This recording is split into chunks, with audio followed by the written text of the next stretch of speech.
Today, the name Florence Scovel Shinn is known around the world. Her affirmations are repeated every morning. Her books are still being read more than a century after they first appeared. Her ideas about prosperity, intuition, the power of words, and divine design sound remarkably at home in our modern world of manifestation.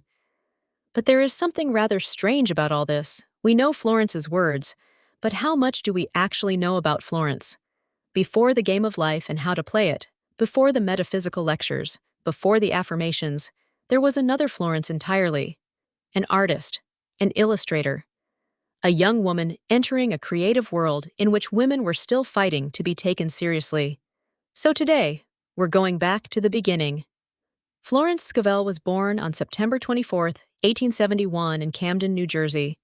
As a young woman, she studied art at the Pennsylvania Academy of the Fine Arts in Philadelphia. And this wasn't merely a hobby before Florence discovered spirituality. Art became her profession. While studying, Florence met another young artist named Everett Shinn. They married in 1898 and moved into the exciting artistic world of New York. Everett would become associated with some of the most important American artists of his generation. Florence, meanwhile, developed her own career as an illustrator. Her work appeared in magazines and books, including children's literature. And in 1903, something rather remarkable happened. The Society of Illustrators admitted Florence Scovel Shinn as an associate member. Women wouldn't be admitted to full membership until years later. Florence was already quietly stepping through doors that had traditionally been closed. Perhaps that tells us something about the woman she would eventually become. She wasn't particularly fond of waiting for somebody else to give her permission. Florence and Everett lived for a time at 112 Waverly Place in Greenwich Village, close to Washington Square. Their world was filled with painters, writers, actors, and performers. Everett even created a small theater there, and Florence reportedly appeared in productions. It's quite an image. Long before millions of people would discover Florence through spiritual books, she was living among the artists and performers of early 20th century Manhattan. Paintbrushes, illustrations, theater, bohemian New York. Not quite the beginning you might expect for one of manifestation's most enduring voices, but Florence's first life wasn't going to last. Her marriage to Everett ended in divorce in 1912. She was around 40 years old, and this is where Florence's biography becomes much less complete. We don't have a neat diary explaining exactly what happened inside her mind next. There is no single documented afternoon when Florence put down a paintbrush and announced, "I think I'll become a metaphysician."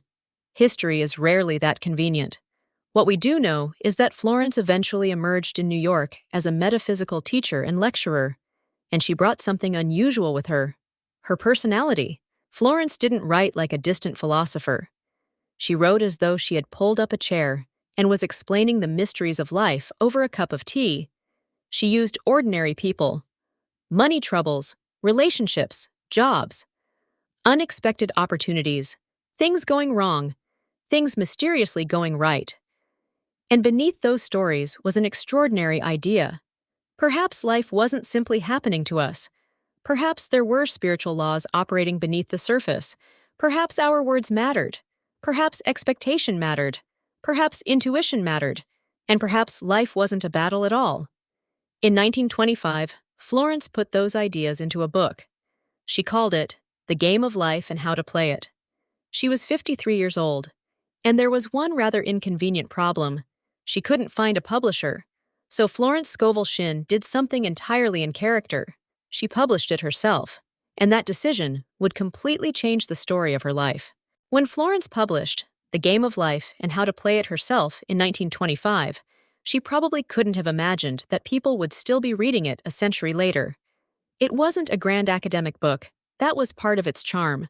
Florence took enormous spiritual ideas and brought them down to street level.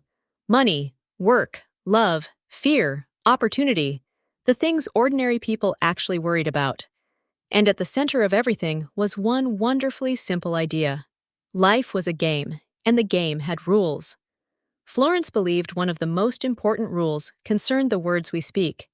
To her, words weren't harmless little sounds disappearing into the air. They reflected what we expected from life: continually speak of failure, lack, and disaster, and you begin living in expectation of them. Change the words, Florence believed, and you begin changing the pattern. This became such an important part of her philosophy that her next book, published in 1928, was called Your Word is Your Wand. It's a wonderfully Florence title. No messing about there. Your word is your wand. So perhaps be careful where you point it. But Florence's philosophy went beyond positive words. She also taught prosperity, not simply possessing money, but developing a consciousness of supply rather than continually expecting shortage. She taught non-resistance. Instead of fighting every unwanted circumstance with fear and anger, Florence encouraged people to stop feeding it with their emotional energy. And she taught intuition. This is one of the most fascinating parts of her work. Florence believed we could receive guidance about what to do next. A feeling, an idea, a sudden impulse to take a different route, make a telephone call, speak to somebody, or simply wait. She called this divine guidance. And then there was what Florence called divine design. The idea that there was a right path, a right expression, and a greater possibility for every person's life. You didn't have to force somebody else's life to become yours. Your task was to discover your own. This was New Thought philosophy, but Florence made it sound wonderfully practical. And she had another secret weapon: stories. Her books are full of people facing problems and then changing their words, expectations, or actions. That's one reason they remain so readable. Florence wasn't standing on a mountain delivering commandments. She was more likely to tell you about a woman who desperately wanted a new apartment. And somehow, by the end of the story, the apartment had appeared. There was often a twinkle behind the teaching. That wasn't accidental. Florence was remembered as informal, friendly, and humorous. Perhaps the artist and actress never completely disappeared. She had simply found a new stage, and people listened. 3 years after The Game of Life, Florence published Your Word is Your Wand. She continued teaching and lecturing in New York. Then, in 1940, another book appeared, The Secret Door to Success. By now, Florence Scovel Shinn was no longer simply the illustrator from Greenwich Village. She had become a distinctive voice in American New Thought. But time was running out. Florence would die later that same year. And strangely enough, that's when another chapter of her story began, because Florence Scovel Shinn was about to discover something no author can know while they're alive: whether their words will disappear with them, or whether those words will somehow find a way to keep traveling. And Florence has traveled much further than she could possibly have imagined. Florence Scovel Shinn died in New York City on October 17, 1940. She was 69 years old. Her obituary described her as a writer and lecturer who specialized in metaphysics. But Florence's story was far from over. 5 years after her death, The Power of the Spoken Word, compiled from her notes, was published. And slowly, something remarkable happened. New generations kept discovering Florence. Her books remained in print. Her affirmations continued to circulate. Her simple ideas about words, expectation, intuition, and prosperity found new audiences. And decades later, Florence would influence another enormously successful spiritual writer, Louise Hay. Hay openly acknowledged Florence Scovel Shinn as an important early influence and would go on to introduce millions more people to affirmations and the relationship between thought and experience. Then, in 2013, came a rather extraordinary final twist. A previously unpublished Florence Scovel Shinn manuscript had surfaced through a rare books dealer. Louise Hay acquired it. The manuscript became The Magic Path of Intuition. More than 70 years after Florence died, she had another book. I think Florence would have enjoyed that enormously. But perhaps the most interesting part of her legacy is how modern she sounds. Today we talk about manifestation. Florence talked about demonstrating your good. We talk about affirmations. Florence talked about the spoken word. We talk about following intuition. Florence talked about divine guidance. We talk about abundance and prosperity consciousness. Florence was discussing these ideas a century ago. Of course, that doesn't mean every claim Florence made should simply be accepted without question. She was a spiritual teacher, not a scientist. Her books belong to the New Thought tradition and reflect the religious and metaphysical ideas of her time. But something about Florence survived. Perhaps it was her simplicity. Perhaps it was her humor. Perhaps it was the way she made enormous spiritual ideas feel, as though they could actually be used on an ordinary Tuesday morning.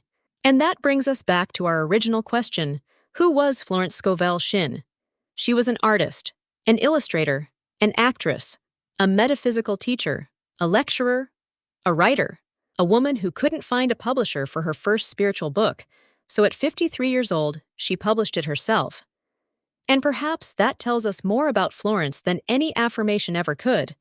She believed in possibility, and she acted on it. More than 100 years after The Game of Life and How to Play It first appeared, people around the world are still discovering her words. Not bad for a little book nobody wanted to publish. If you've enjoyed discovering the woman behind the teachings, please give this video a like and subscribe to our channel. There is much more Florence to come. Her books, her stories, her affirmations, and those wonderfully unusual ideas about how life really works. And I'd love to know something from you. When did you first discover Florence Scovel Shinn? Tell us in the comments below, because perhaps Florence was right about one thing above all. Life really is a game, and more than a century later, we're still learning how she believed it should be played.